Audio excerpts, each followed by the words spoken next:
A quick internet search for the missing books of the Bible leads to multiple versions, variations, theories, and lists of books that are not found in today's manuals.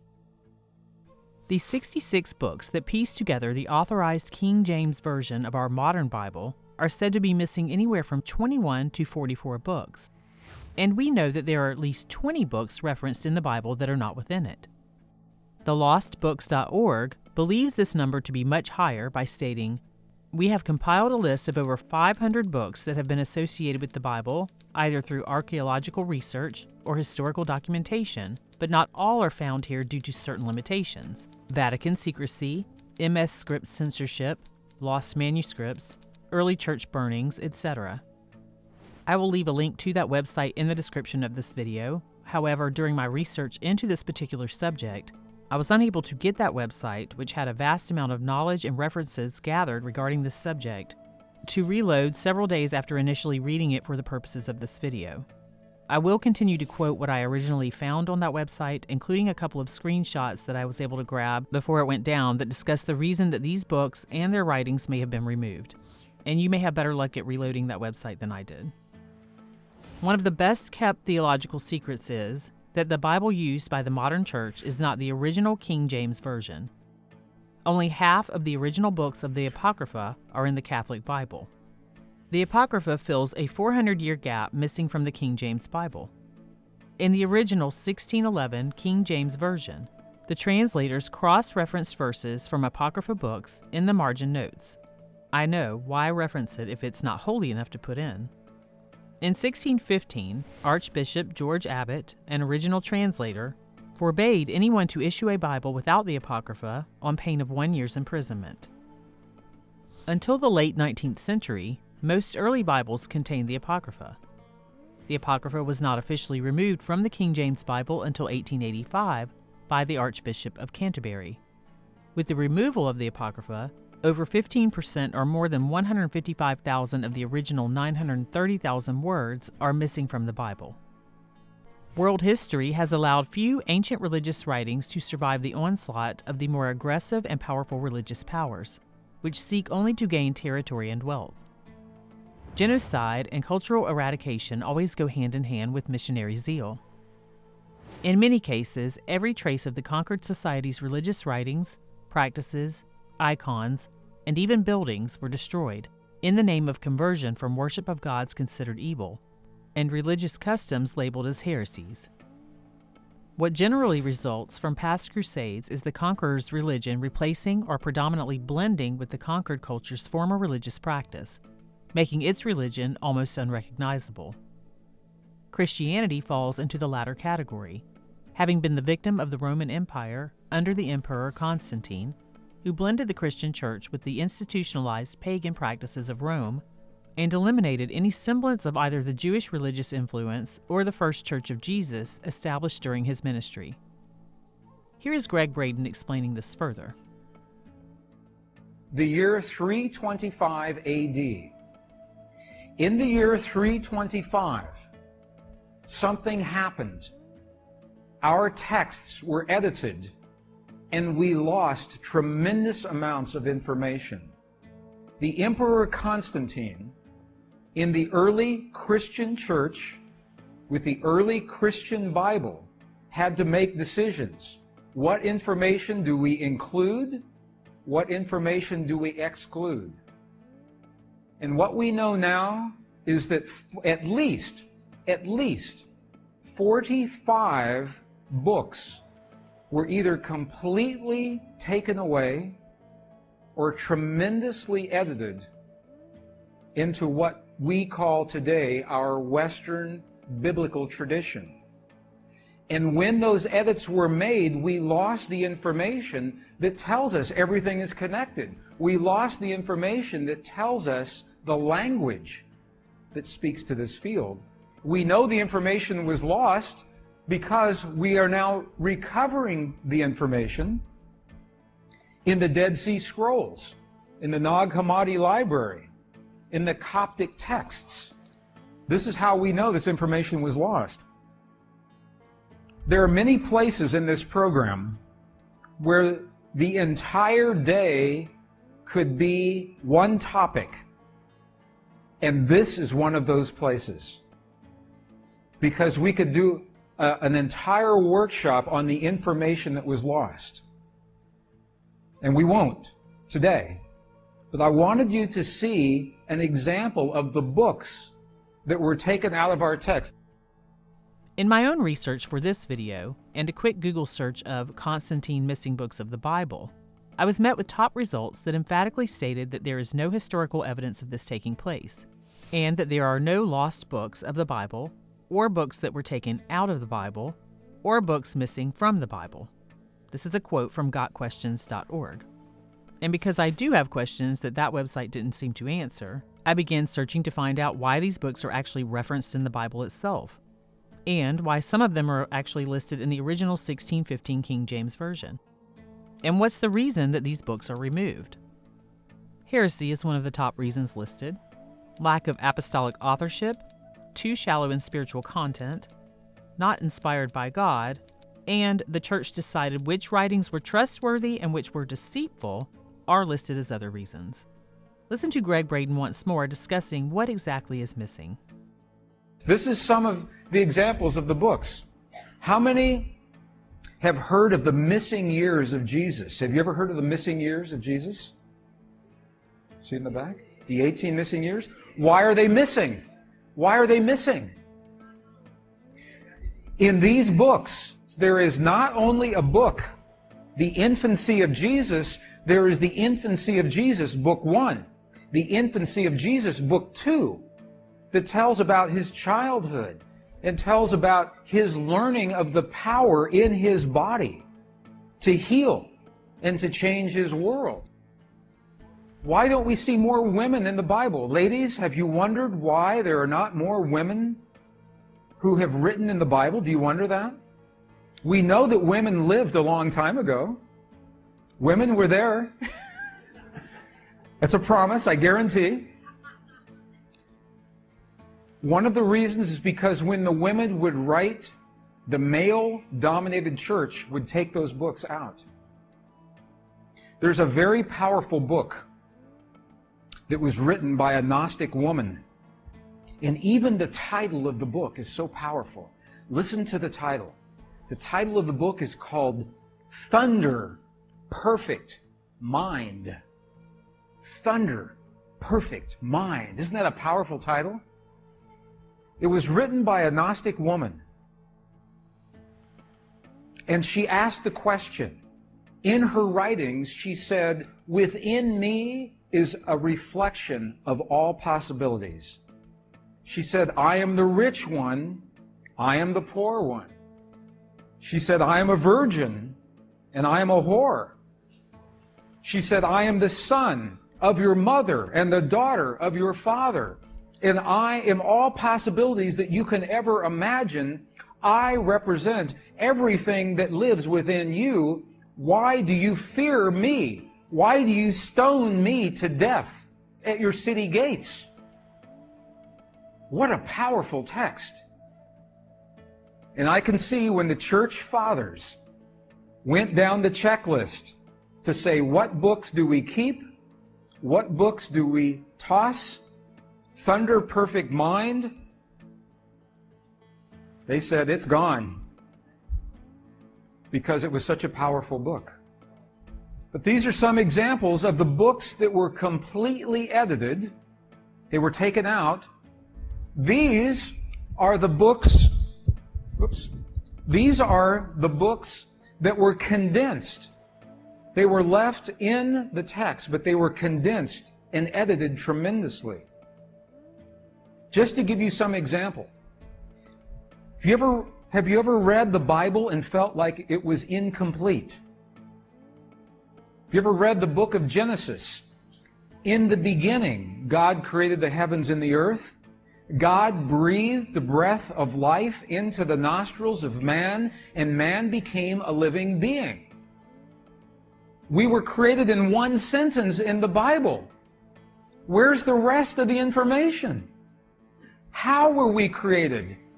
When you go to any other spiritual tradition, there is paragraph after paragraph, column after column, page after page talking about the creation of your soul and your body and my body and how it happened and who is responsible. But in our Bible, we have one sentence and everything else is gone because it was edited.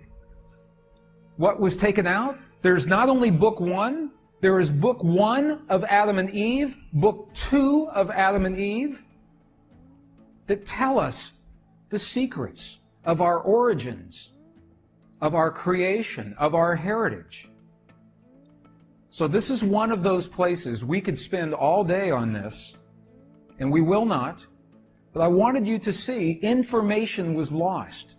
When our texts were edited, information was lost from our tradition that was not lost from other traditions. And this is why it makes sense. This is why it makes sense to go to Tibet in the monasteries, to the mountains of Bolivia and Peru, Nepal, India, Italy, the desert Southwest, because there are records in those places that fill in the missing pieces, that complete the information. We found them in the Dead Sea Scrolls, in the Nag Hammadi Library. There are the Gnostic texts, the Coptic texts, the Essene texts. Many of you have studied work that I did 15 years ago on the Essenes. That's when this picture was taken. I look different now. A little. No? More hair.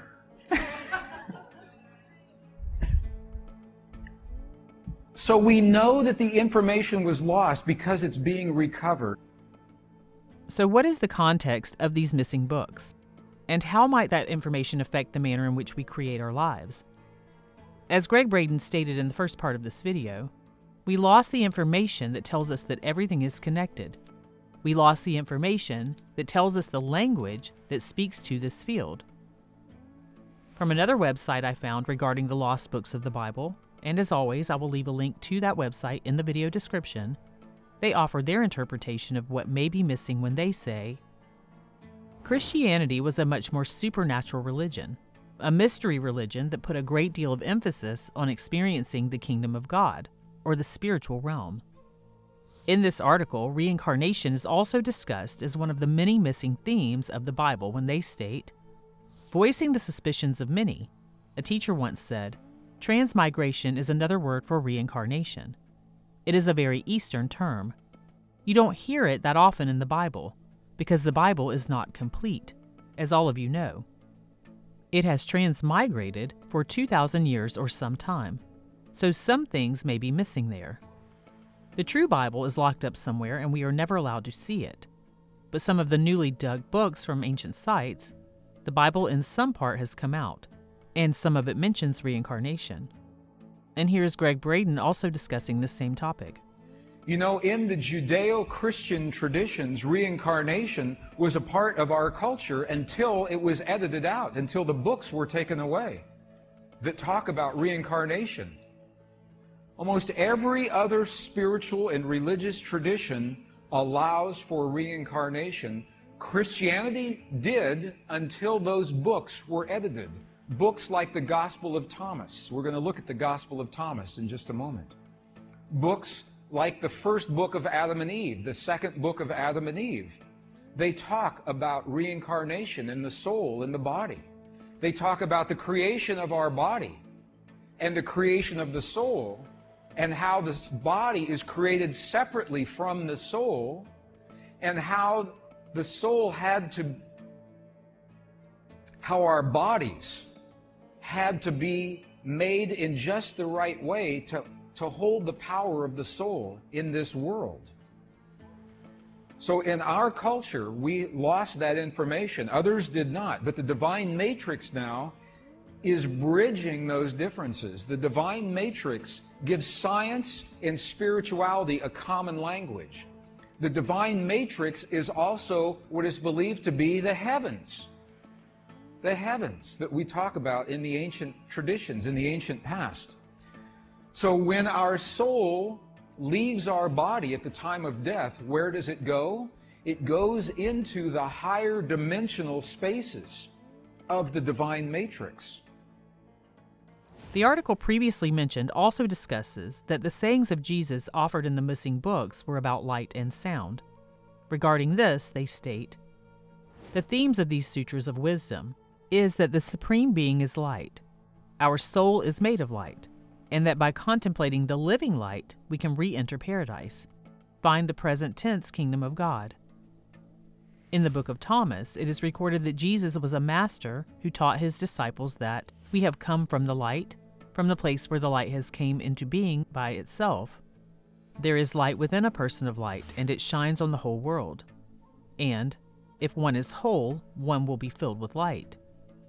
Also, he who will drink from my mouth will become like me. I myself shall become that person, and the hidden things will be revealed to that person. The image of drinking from the mouth of Christ is describing the process of listening to the sound, word, or voice of God, which transforms the listeners, transporting them to the higher or hidden realities of God. And once more, Gregg Braden discusses here what he believes to be the true secret that was lost when the books of the Bible were edited and specific texts were removed. But here we talk to another human. We look him in the eyes, eye to eye, heart to heart, man to man, God to God. And I can ask this man the question, how did you do that miracle? What did you do in your body to make that happen? And I'll ask him again and again and again until I understand his answer. So this is what happened. So I asked the abbot, when we see your prayers on the outside, what's happening on the inside? And his answer was this. He said, you've never seen our prayers because a prayer cannot be seen. He said, what you see are the things that we do to create the feeling in our body. The feeling is the prayer. The feeling is the prayer. He's telling us right here. He's telling us in a Tibetan monastery 17,000 feet above sea level in the Himalayan mountains, this man is telling us the secret that was lost in our Christian and Jewish traditions when the edits were taken in from the books. And they practice and they live this. Feeling is the prayer. Then he turned the question around and asked me. He said, how do you do this in your culture?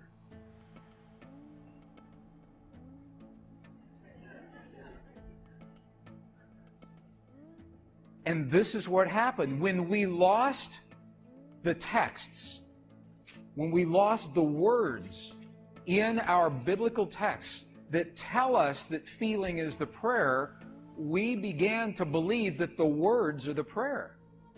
That if we say the right words, the right time of day, or the right number of times, that somehow magically a prayer will happen. And when our prayer is not answered, we become frustrated and we think prayer doesn't work. The words are not the prayers. The feeling is the prayer. You're going to see this 3 times this afternoon. The feeling is the prayer. In reference to the Forgotten Books of Eden, one website states, it tells of the existence of angels upon earth. And one of the more popular books of the Bible that were removed, and the one that I most requested to discuss here, is the Book of Enoch. I'll do an entirely separate video on this later. But as discussed in the article previously mentioned, they state about the Book of Enoch, the books of Enoch were found in some Ethiopian Bibles and amongst the Dead Sea Scrolls. They describe the heavenly journeys of Enoch the prophet through the 7 heavens. The prophet Enoch described his visions of ascent through the higher planes. I will continue researching to uncover more content about this particular subject, as there are many other books that contain wisdom and teachings worth discovering. The missing books that were left out of the Bible promoted spiritual experience that aligns with many other traditions of the world. And the light discussed earlier tends to be one of the main themes. The light is within each individual. History records what has been, so that what may be can be built upon and navigated with wisdom. Revealing the knowledge within these writings of the missing books of the Bible removes the veil of secrecy that was created in accepting certain scriptures while rejecting others. The value of these books would likely enable the reader to gain new insight and points of view. At the very least, all should be afforded the privilege to examine such books and decide for themselves what their meaning is to their own life.